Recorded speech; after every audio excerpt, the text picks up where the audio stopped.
16 जुलाई 2025 को निमिषा प्रिया को फांसी दी जाएगी। आजकल सोशल मीडिया पे सिर्फ यही न्यूज़ चल रहा है। सारा इंडिया, सारा देश उसे बचाने में लगा हुआ कि किसी तरह से निमिषा प्रिया बच जाए। आखिर कौन है ये निमिषा प्रिया और क्या हुआ था?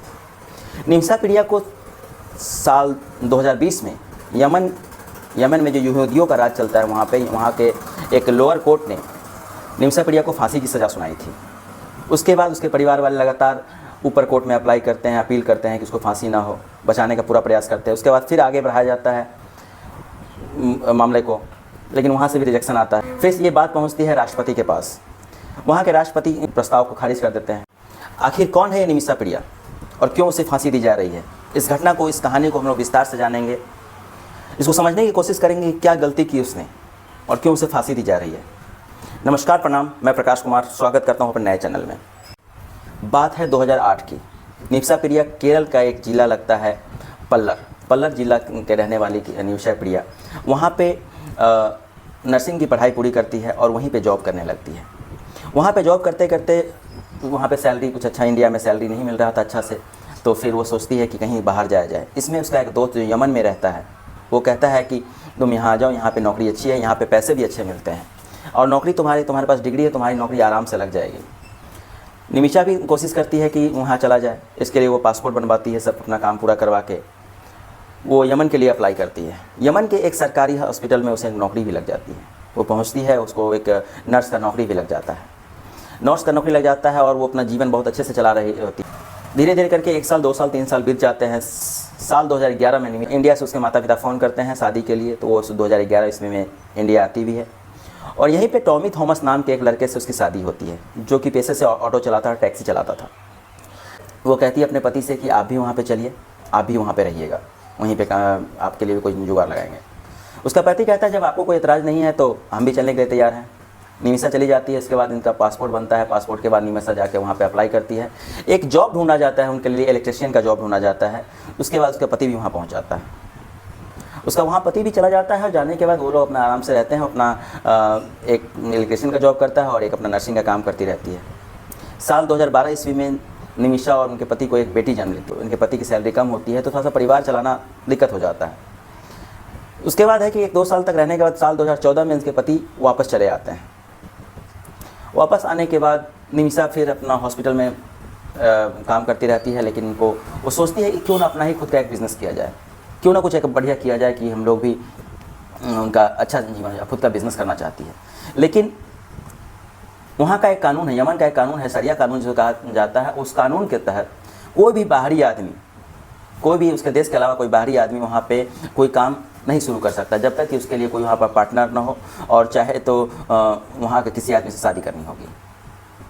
अब इस बात को लेकर वो अपना काम शुरू नहीं कर पाती है। एक दिन निमिषा अपने हॉस्पिटल में होती है। वहाँ पे एक आदमी का परिवार, यमनी परिवार वहाँ पे आता है अपनी पत्नी का डिलीवरी कराने के लिए। उस आदमी का नाम होता है तलाल अब्दो मेहदी। तलाल अब्दो मेहदी, उससे बातचीत होती है, सब कुछ बातचीत चल रहा होता है। तो निमिषा अपना प्रस्ताव उसके सामने रखती है कि आपके देश का कानून ऐसा है और मैं चाहती हूँ कि मैं यहाँ पे अपना बिज़नेस डालूँ, इसके लिए क्या आप मेरी मदद कर सकते हैं? वो आदमी भी तुरंत राज़ी हो जाता है। वो आदमी वहाँ पे राज़ी हो जाता है और वो कहता है कि मुझे भी इंडिया घूमना है, मैं भी इंडिया घूमना चाहता हूँ।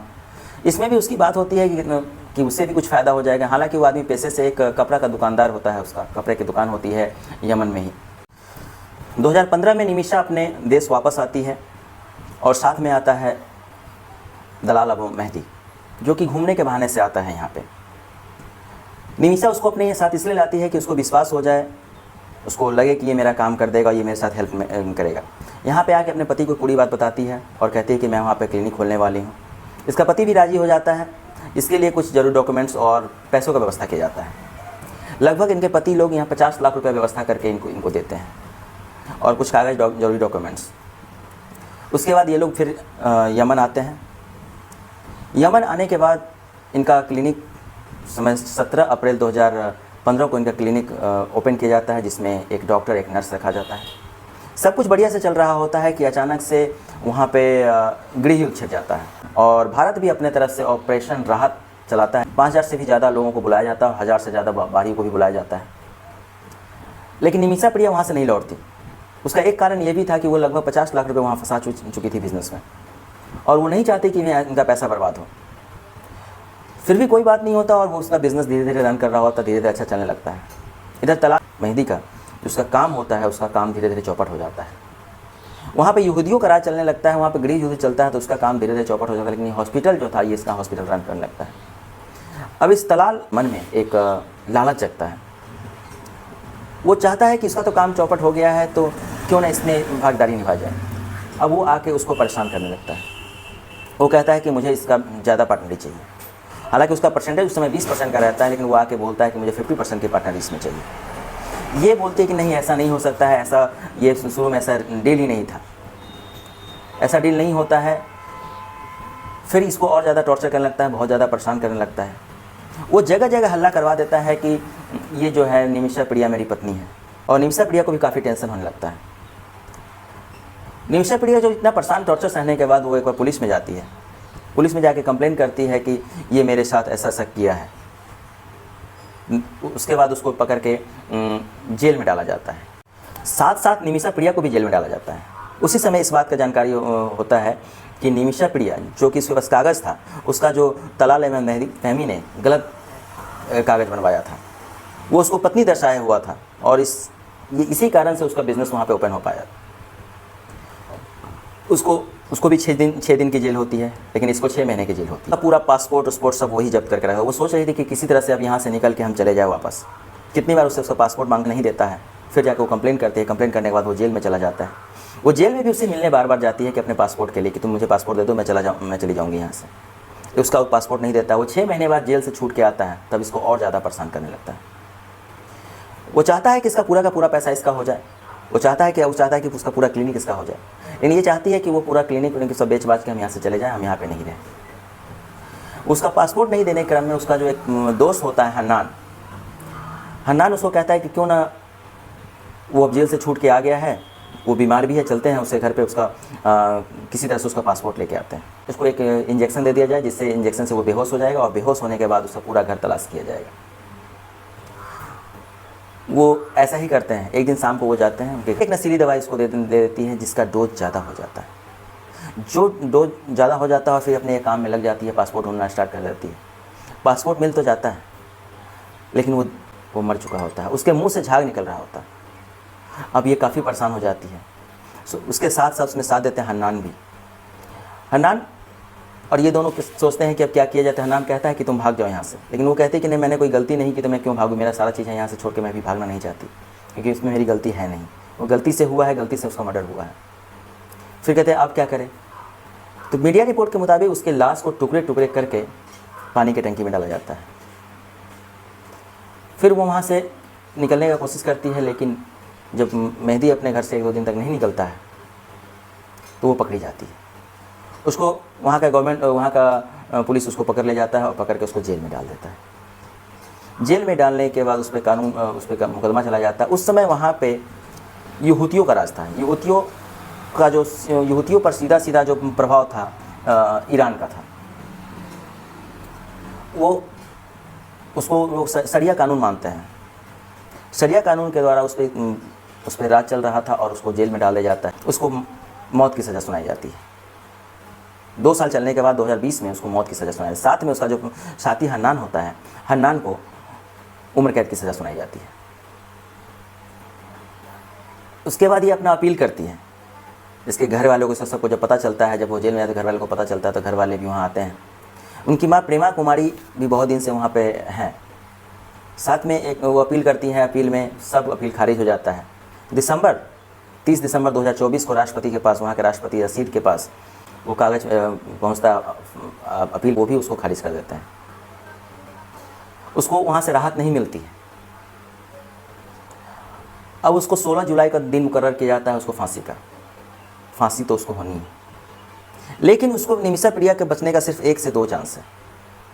अब सबसे ज़्यादा चांस एक ही है। उसमें एक होता है ब्लड मनी, जिसको दिया कहा जाता है, वहाँ के हिसाब से दिया कहा जाता है। एक वहाँ के कुरान में भी है कि दिया मतलब पैसे देकर जान खरीद सकते हैं। पैसे किसको देना है? पैसे देना है उसके परिवार वालों को। अगर उसका परिवार वाला चाह लिया कि नहीं इसको छोड़ दें, तो उसको छोड़ सकते हैं, वो बख्श सकते हैं। इसके एवज में वो पैसे लेते हैं। इसके लिए 2020 में ही यहाँ पर एक नियम बना, प्रिया फाउंडेशन, निमिषा प्रिया के नाम से एक फाउंडेशन बना था, जिसमें लोग पैसे जमा करते हैं। उसकी माँ सब जगह से भीख मांगती है, सब जगह से अपना घर बार बेच देती है, सब जगह से हेल्प मांगती है। वहाँ का ही एक बिजनेसमैन, केरला का ही बिजनेसमैन, जो उसको 1 करोड़ रुपये देने के लिए तैयार हो जाता है। 1 करोड़ रुपये देने के लिए तैयार तो हो जाता है, लेकिन वो बात आगे बढ़े तब ना। इस मैटर पे उसकी माँ प्रेमा कुमारी भारत सरकार से काफ़ी आग्रह करती है। भारत सरकार भी इस बात को सीरियसली लेते हैं। वहाँ यहाँ के विदेश मंत्रालय कहते हैं कि आपकी पूरी बातों को जानकारी तो है, वहाँ पे बातों को रखा गया है, यमन में इस बातों को रखा गया है, लेकिन वहाँ पे युवतियों का सरकार है। देखिए हमारी सरकार से बात चल रही है। शायद इसी कारण से उस फांसी को टाला गया, नहीं तो फांसी बहुत पहले हो जाती। और वहाँ पे फांसी नहीं होती है, फांसी का जो सज़ा होता है वहाँ पे बीच चौराहे पर कंबल में लपेट कर उसको गोली मार दी जाता है। अगर ये चीज़ रुक गया, फांसी रुक गया, समय ज़्यादा नहीं बचा हुआ है, रुक गया तो उसको छोड़ दिया जाएगा, नहीं तो 16 तारीख को निमिषा प्रिया को भी वहाँ पर कंबल में लपेट कर उसको मार दिया जाएगा। अभी पूरा देश इसी के लिए लड़ रहा है। एक छोटी सी गलती उसने की थी, यमन चली गई। दूसरी गलती उसने की थी कि उसने उसको पार्टनर बना लिया। वो चाहती तो वहाँ से निकल सकती थी, लेकिन नहीं निकल पाई वो। अब सारा देश इसके लिए प्रे कर रहा है, किसी तरह से उसका फांसी रुक जाए। आज की जो सच्ची घटना है, इसके सुनाने का, एक जागरूक करने का ये था। किसी का दिल दुखाना, किसी को तकलीफ़ देना नहीं था। नमस्कार। कहानी अच्छी लगे तो हमारे चैनल को प्लीज़ सब्सक्राइब करें, लाइक करें, शेयर करें।